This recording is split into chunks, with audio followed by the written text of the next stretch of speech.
For latest updates and short audio clips, follow us on Instagram, Reading the Author.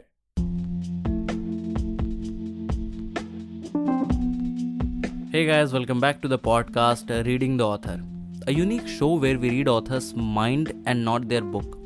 Meanwhile, I truly believe and pray that you and your families are completely safe and healthy as well.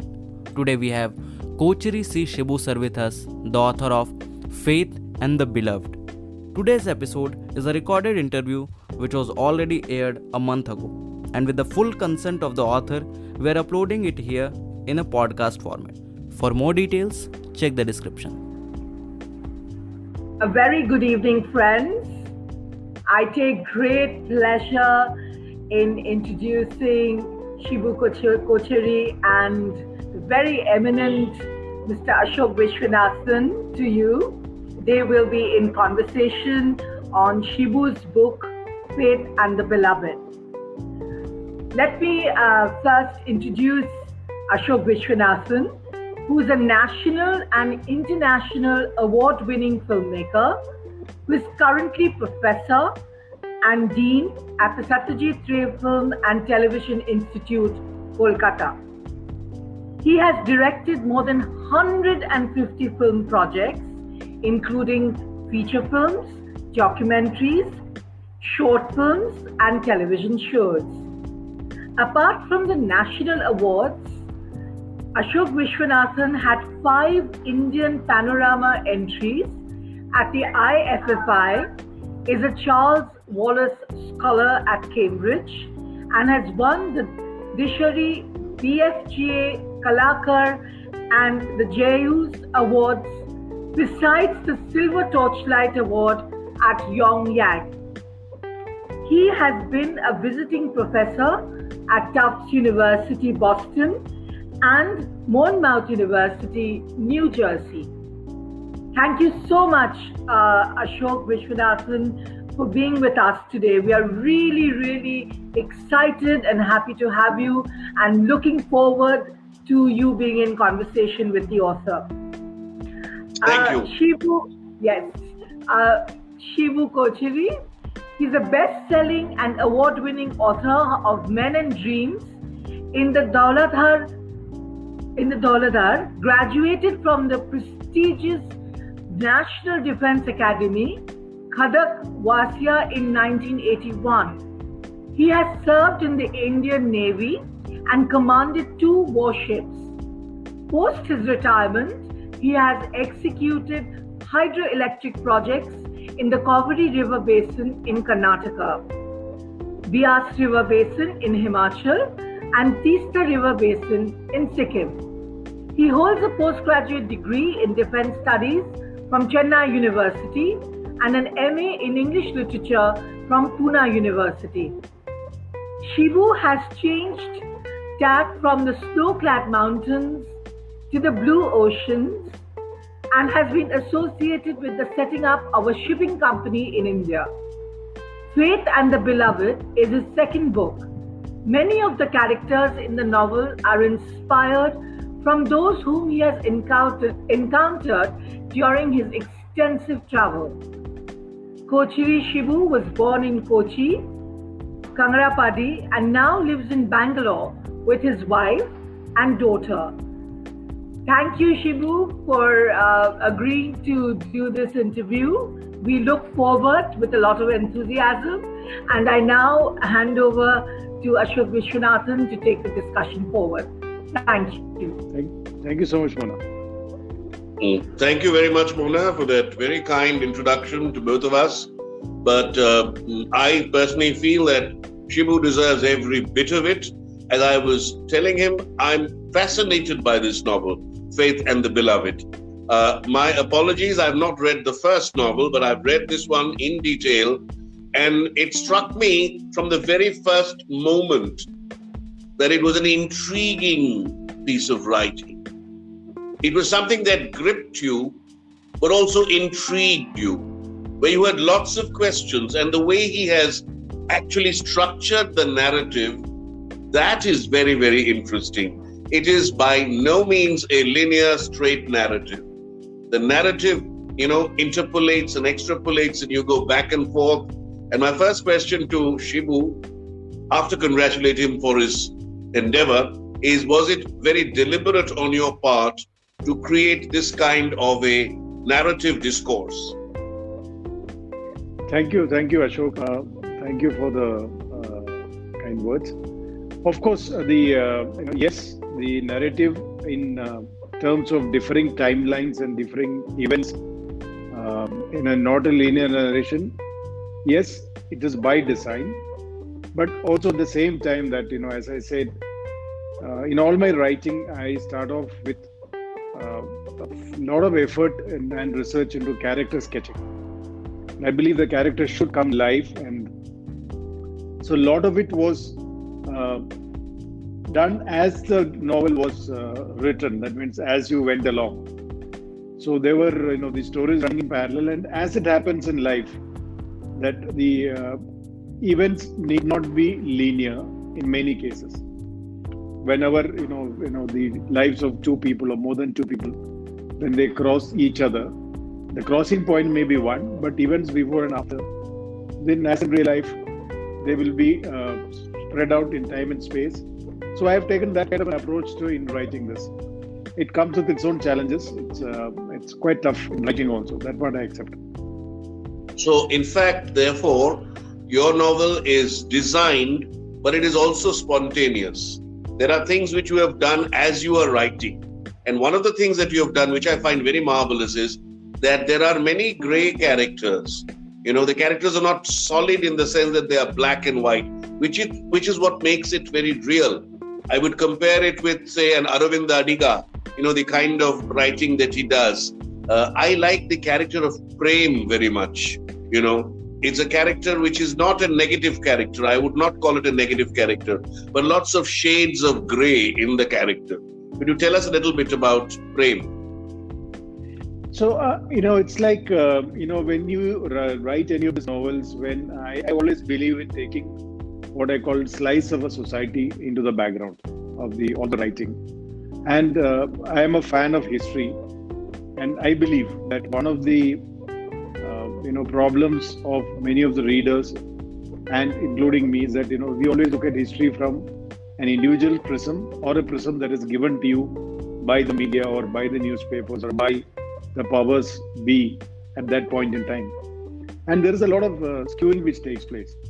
So it takes a discerning reader to go back and look at events which happened dispassionately with a discerning mind, and then try to correlate.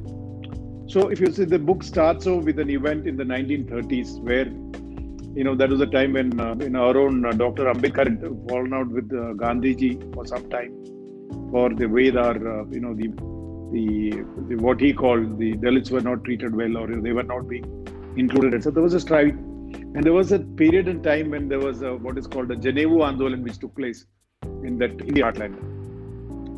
So these are events, and there was that struggle of people to break out of the morass of getting tied down in the way they were tied down in the society and try to get out of it. So even start with somebody who's breaking barriers, doing something, of course, crossing the line, not an accepted norm in any society, but he has done it. So when that gets carried forward, even after, let's say, a generation or two generations, there is no forgiving in our system. That means that system is so rigid that even after maybe 30 years, 60 years, it comes back and to haunt them.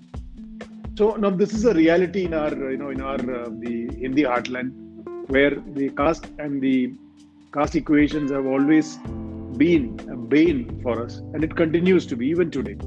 Because even today, since you mentioned Aravind Adiga, he also highlights that one issue in very,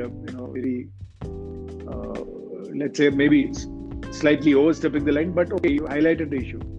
So what the character that Prem represents that segment of the society, even when someone, let's say, comes out, he tries to be, better than what he is, the society does not allow him. So there are shades of grey, and then you're trying to fight for what you think is right, or your own perception of how things should be. So that is how I said, I will call that, more of a slice of life as a society is, without being judgmental on what is right or wrong. I appreciate what you have said about your reading of history.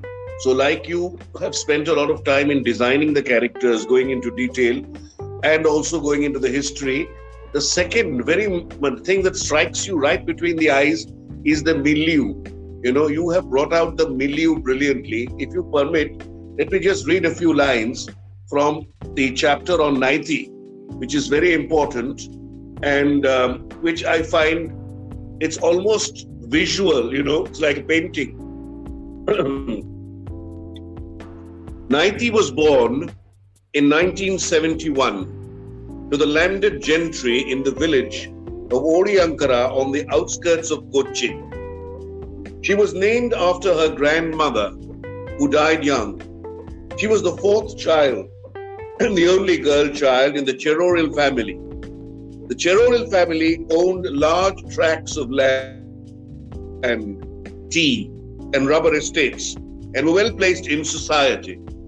Her father, Jacob Cheroril, was the traditional Syrian Christian father who believed in the Lord and did not believe in sparing the raw. The church was an essential part of her childhood life. Her upbringing was strict and Syrian Christian by nature. She went to St. Peter's School, the family-run local English medium school. The morning prayer with the family was a must before leaving for school. So was the prayer before dinner. The family followed fasting and feasting as per their Syrian Christian church. After her primary education, she followed her brothers to join the famous St. Lawrence School at Lovedale in Ooty. It took her 3 months to adjust to the hostel life and fall in love with school. She hated school vacations during summer and winter and dreaded the church-driven life at home. She categorized vacations into lots. The summer vacation was the wedding time. Starting from the Sunday after Easter, there was a flurry of weddings of near and distant families. Weddings were also silk dress events, where every woman and girl had to be clad in a silk dress or a silk sari. Women formed the never-ending gossip groups, and men formed the shop talk group. Baptisms formed the next group. All the cousins and country cousins who got married produced children, and in every vacation there were the baptisms to be attended to. There were the occasional funerals of the dead and the departed too. But that's just the beginning of the chapter on Naiti. I think it's very brilliantly written, and it shows your extreme knowledge, almost like the back of your palm, of that society. Could you tell us how you are able to write in such detail? That, of course, is, I am from Kerala, I am a Syrian Christian. So the Syrian Christian life in Kerala, it's been part of me, and, I've seen a lot of it. So, though, of course, this is not an autobiographical representation, but it is a slice of life from the traditional Syrian Christians of the things have changed quite a bit in this century, but the 70s, 80s was traditionally, yes, that was a large part of the society was like that. So a lot of the things that is written there is,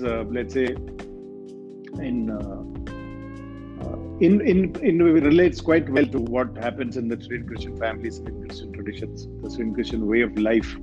And some of it was by design, because one of the things I believe in, that when I write, even if it's a fiction novel, that a reader who reads, as much as he reads a fiction, must also get some value addition, a perspective on the background and the people, and something more than what is really available in the open literature.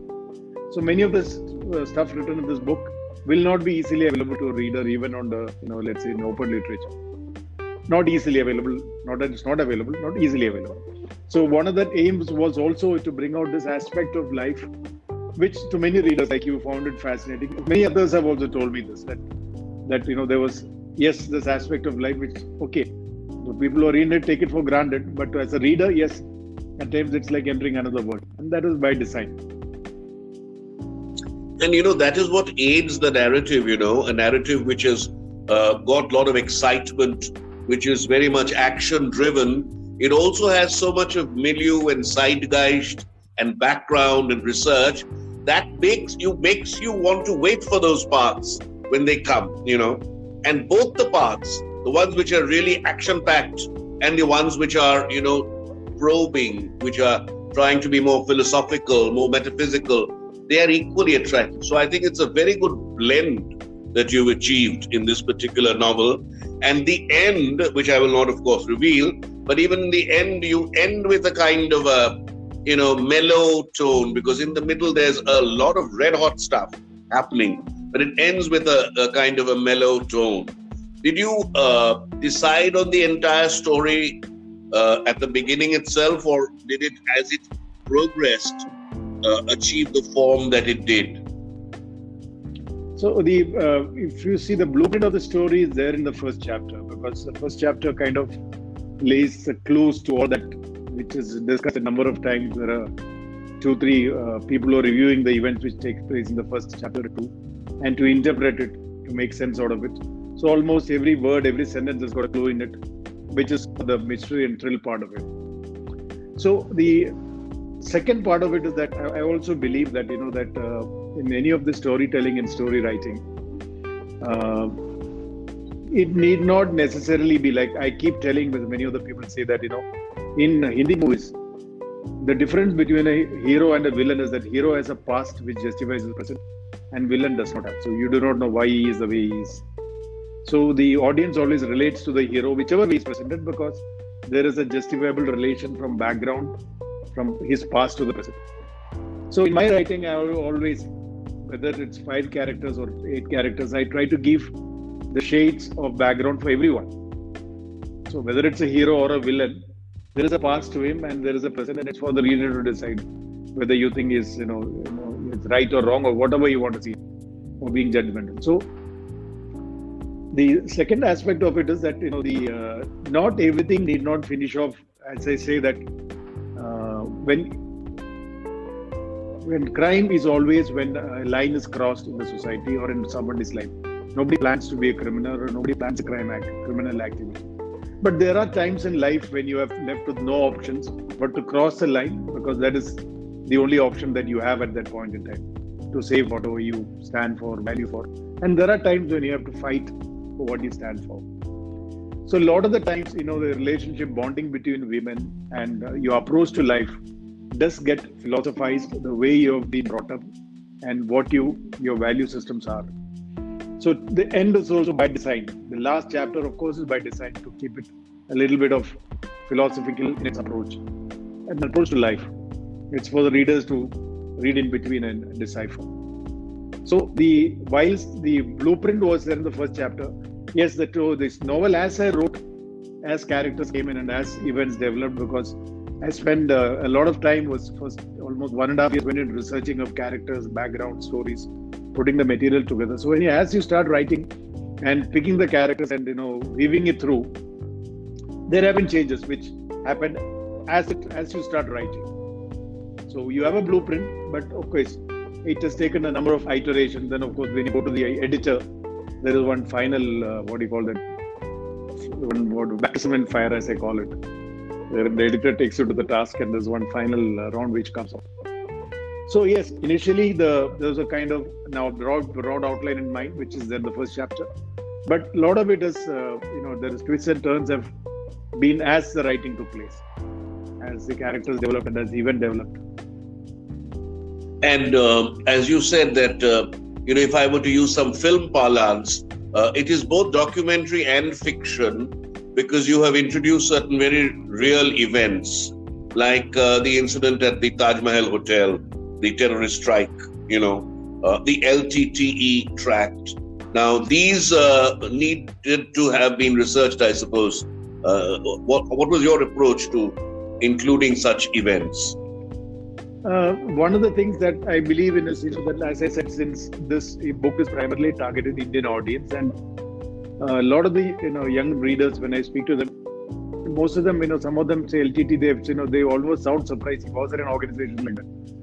So it is many of the, as I said, one of the efforts was to bring in the contemporary events in the recent history of India, how it has affected us, and it is important for readers to understand when things go wrong in a society, you cannot forget it and move forward.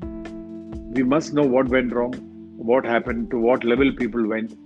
So it is that what which makes us wiser as we move forward in understanding and moving forward. So the LTT was, till date, I consider the fiercest terror organization that ever existed.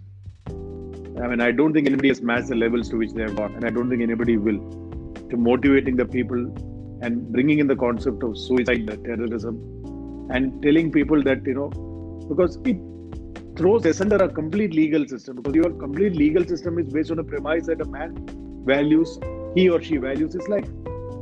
Now, if you tell someone that, killing yourself is the best thing to do, then where is the legal system? There's nothing you can do to it. So the way we have structured a society and way we have structured a legal system, so when you commit to this limiting line, it becomes very difficult.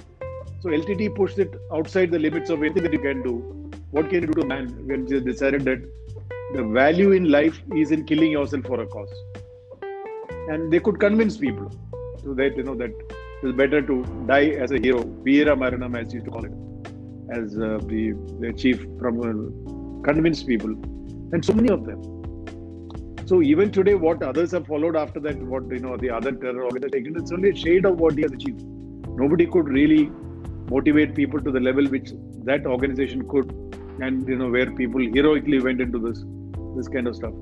So I deliberately wanted LTT. Everything was not good about them, and there's so many things that they did which are sinister. And just to interrupt, sorry to interrupt. As you were saying just before we started this live broadcast, you had personal experience also being in the naval forces at the time. Could you just also talk a little bit about your personal experience? So to the extent that I said that we had visited Colombo just before this, the problem started in 1982 when things were quite normal there. So we had seen one set immediately after that the war started. And as part of my naval career, we were part of the vessels which patrolled. There was a point in time when they were patrolling between India and Sri Lanka to keep the people at bay. So and the IPKF operations happened when we were serving, and a whole lot of my colleagues were involved in that by virtue of being a graduate from India. A lot of my peer group from the Army, Air Force people involved. So the events which took place there were kind of day-to-day communication or worry for all of us at that point in time, that how we landed up in this kind of mess from all sides. So a lot of the events were known, but of course at some point it went beyond control, and when events went out. So to that extent, yes, even LTT and events which happened in and around Sri Lanka, a lot of it was part of our career life. So to that extent, yes, I was quite familiar with that part of it. And even with notwithstanding, the research we went into actually finding out when someone actually travels to war torn Sri Lanka, what happens just when that war has come to an end. So that's how that character starts. And even that event which is quoted, it's actually I remember that event when it took place sometime in the 80s, where there was an incident, I think 86 or 87. There was an actual event of a family being murdered by a mob in Colombo, and the father comes out of the car, burning car, and the children were not set fire. So he takes the children and decides that children will die with him than being left to the mob. Now that kind of had stayed with me for quite some time, this particular event, that plight of a father where he had to kill his two children, girls with him, and then opting to leave them with the mob what was outside. So one of the characters is developed from there, where of course that boy is not there in that story. That boy is brought in here, who is to leave to fight another day, and then that he is living for a cause. Even the cause is over, he is still living for it, as it happens in many of these cases.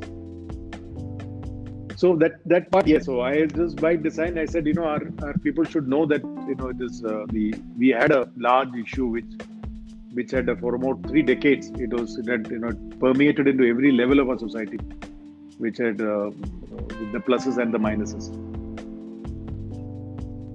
So you have both a micro level at the crime, as a crime story. There's a micro level and a macro level, because you have included something like LTT, which has a huge history, philosophy, and as you're saying, it's one of the most ferocious, if you may call it that, organizations of all time, because for them, even, sacrificing one's life is not at a premium. They can do it. So that is something which is very interesting. And in the process, you have created some very, very believable characters.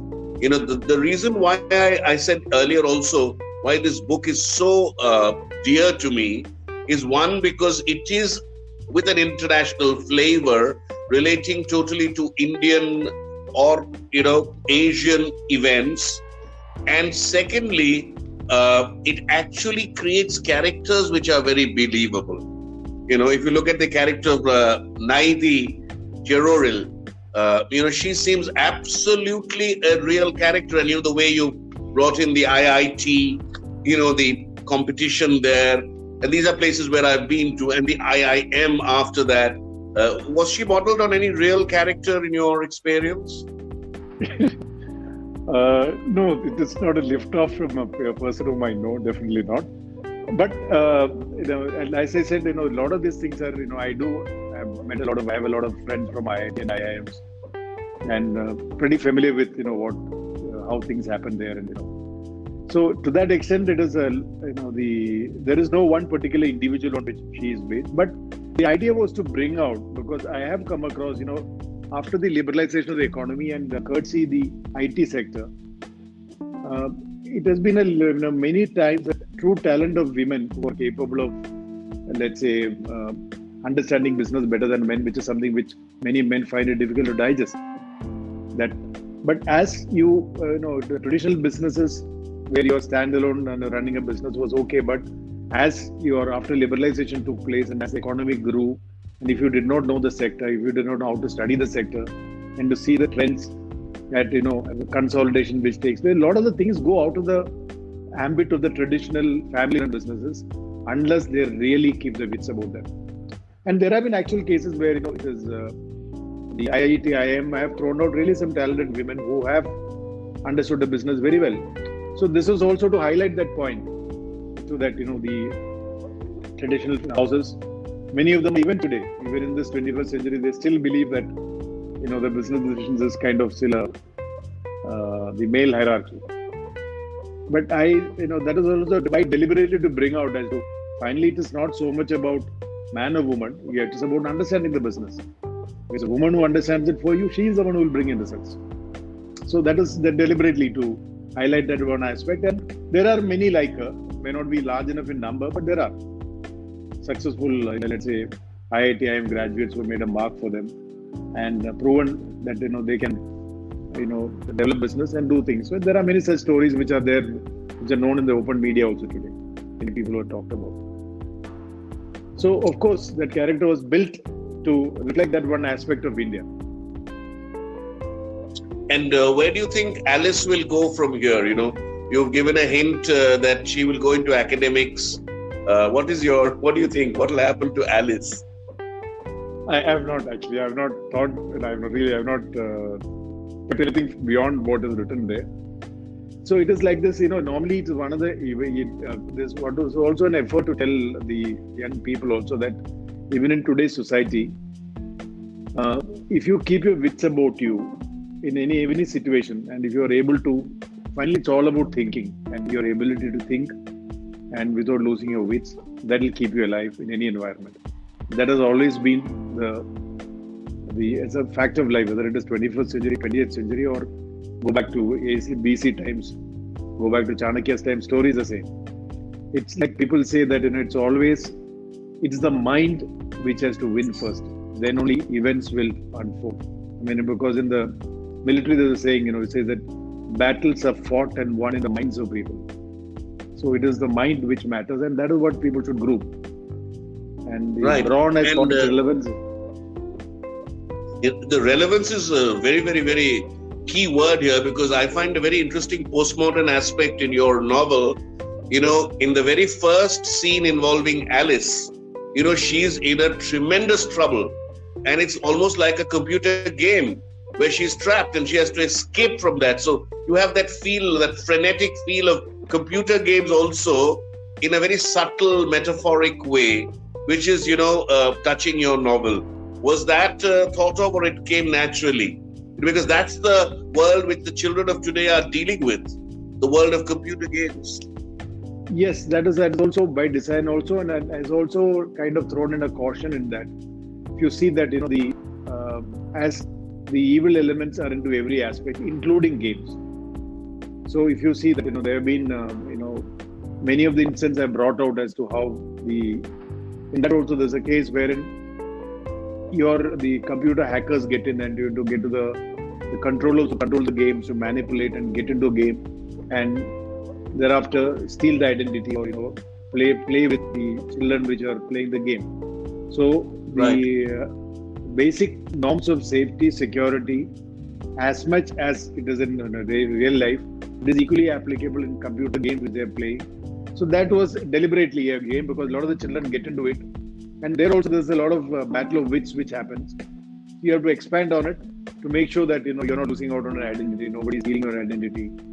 So that aspect has been brought in, and with a deliberate aim to caution the passionate computer gamers that not everything about that domain is also hunky-dory. There could be trouble there also, and people come. Right. One other aspect which might have been intriguing to some, people might be even shocked by it, that there's a lot of open, blatant sexual references in the entire novel. One in terms of the language, and two in terms of explicit sexual, scenes. What is the main reason for you to introduce this in the manner that you have? So that is actually one of the aspects that which has come about is if you see the basics of the whole story takes off on a very unpleasant topic with many of the readers, and many of the readers specifically I am telling that many of the readers who are what I call drawing room readers or WhatsApp readers who horizon is normally within the drawing room and do not have much exposure to society. So they do find it very unpleasant that even some of the readers have told me also that you have not handled the subject of rape, let's say sensitively enough, which is the start point from where that trouble start, and it's someone rapes and then the lady decides there is no law, shoot him and kill him. So one of the corollary that of course I just to bring about a little bit of history again. During the beginning of the 20th century, the Maharaja of Patiala's one of his uncles, one Mr. Kochery Singh. So he wanted to be a judge, and the Maharaja requested the British that my uncle should be the judge here. So Britishers told him, you do not know the law, you do not know the regulations. What is your qualification?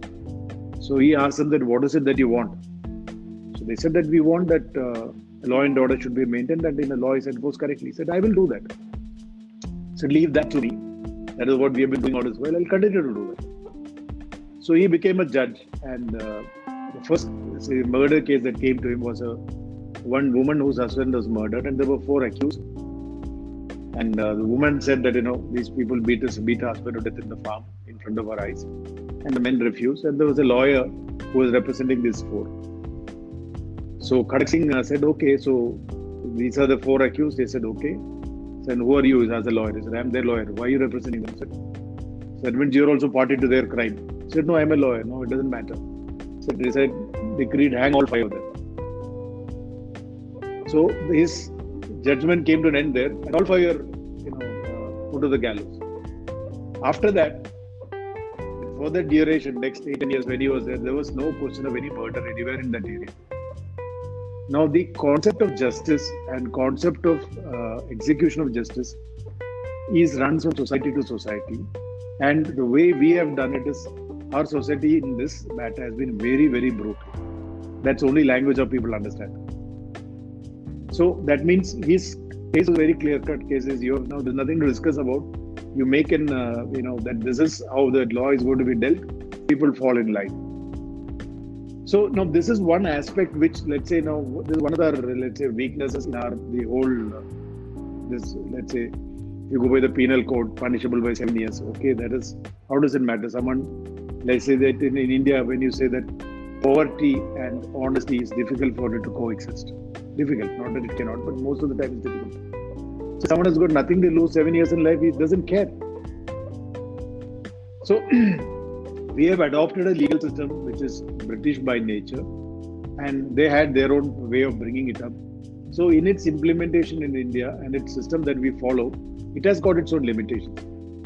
So that was the, let's say, the aim to highlight one of those issues. And second, of course, was also to bring about, because when you talk about the subject and there is a certain amount of, let's say, the exploitation related aspects which happens. In this particular case, you have talked about a guy who is working for a cause. Now he doesn't know, he has been asked to do something, he's doing it. So whether it is right or wrong, he doesn't care. He's the LTD man, he still thinks that LTD is working for LTD. He does not know the organization is gone. So a lot of it has been contextual with respect to writing of the novel and not with any other intent, excepting for this one aspect which was to be highlighted. So I have left it to the readers to be judgmental about it. There are some people who have told you also that it is, let's say, what is the word? Overtly, let's say, explicit. Some of the readers have said. Have they also said, has anyone reacted, Shibu, when in that rape scene or love-making scene, whatever you call it, that it was a bit patriarchal? The patriarchal aspect came out because you're saying that the woman will enjoy it eventually. Yeah, so that's what I said. That is what the whole thing. That means if you read the whole thing, that whole read book in its entirety, it will not follow that perspective. But of course, if you select that one paragraph and say that is the perspective of a man who has got an agenda behind. That's the history behind why he is like that. There is a background and history to it, which will come out later. But if someone reads only that one chapter and starts forming judgment about it, then of course, yes. If you read it in isolation, it will come out like that. Right. But I expect that people read the book should read the book in its entirety and then correlate and then to see whether the character is right or wrong. And as I said, I have tried not to be judgmental in it, and all the characters in this book have got shades of grey. Yeah, and apart from the grey, you've also been very realistic. People react in different ways. And that's what is important, and that is what is happening. It would be foolhardy to say that these impulses are not there in us. It is always there, and if we sweep it under the carpet, that wouldn't be the right thing. So in that sense, I think that there is a point in your favor. Now, I think we are nearing the end of the time, and before I conclude, I would request you to read a portion of your novel which you think might be very interesting for us. We don't have much time, a little bit. If you could please read us something, any place. Sure, okay. Say, Tony D'Souza was 3 years old when he lost his parents. His father, Chokkalingam Acharya, was a businessman who ran a jewelry shop in the city, and they stayed in Vatala in the suburbs of Colombo city. His mother, Luda, was Polish and had been backpacking in Sri Lanka when she met Chokkalingam. There was a whirlwind romance and a courtship that followed. They were married in 1974. They had 3 children in quick succession, 2 girls and a boy. The girls had gone on their father, and the son Kanan had gone on his mother. In the 80s, Sri Lanka was in the throes of a struggle between the Tamils and the Sinhalese. The Tamils had taken up arms against the Sinhala government in the northern part of Sri Lanka. The family did not think the troubles in the north of the country would ever affect them. On the 25th of July 1983, the family was on their way back home when a frenzied Sinhala mob attacked them. They locked their parents in the car and pulled Kanan and his 2 sisters out. The car was set on fire. And the mob was laughing when his father came out of the car engulfed in flames, grabbed his sisters and ran back to the car and locked them in. Amidst the laughter of the Sinhalese, he heard his father's voice shouting to him, "Kanna, maternal poratuvada." Now this, I just said, because this is an event which has stayed with me ever since that event. First time I read it, even so many decades down the line, it always comes live in front of me. As of the plight of a father who has to kill his own young children with him for no fault of theirs or fault of his. No, it's absolutely moving, and not just this passage that you've read. Your novel is a path-breaking novel. I have no hesitation in saying that from my experience of cinema and literature. It is an Indian novel, definitely international in its ambit, in its scope, and its aspirations. It is extremely interesting, intriguing, and it has also created a new style, the way you use quotes, quotations, pithy sayings, maxims, which pepper your text. The style is extremely novel in the true sense of the word, and it is something that stays with you. It's something intriguing and interesting. Congratulations to you. Please keep writing, and this is really the stuff that dreams are made of. Thank you very much. Thank you so much, Mr. Ashok. Thank you so much. Thank you so much for this very, very interesting, enlightening, and riveting discussion. Thank you so much, Ashok Vishwanathan, for giving us the time, the scope, and the opportunity. You were wonderful, and Shibu, of course, we are great fans of yours. We love your writing. We love the way you speak. We enjoyed the session, and I would request viewers, we will put up the Amazon link. If you could kindly buy the book online, it would really be nice. As readers, you'll enjoy Faith and the Beloved. And thank you so much. And Ashok Vishwanathan, I look forward to more such sessions. And Shivu, Mr. Vishwanathan has already wished you that we are looking forward to your next book. Thank you so much on behalf of Readers and Writers Club. Thank you. Thank you so much. Thank you so much, Mona. Thank you so much, Vishwanath. Thank you. Okay, so that's all for today, guys. I hope you must have enjoyed this episode, and if you do, then do follow our podcast, Reading the Author, available on all the leading podcast platforms. And don't forget to buy the book Faith and the Beloved. Thank you.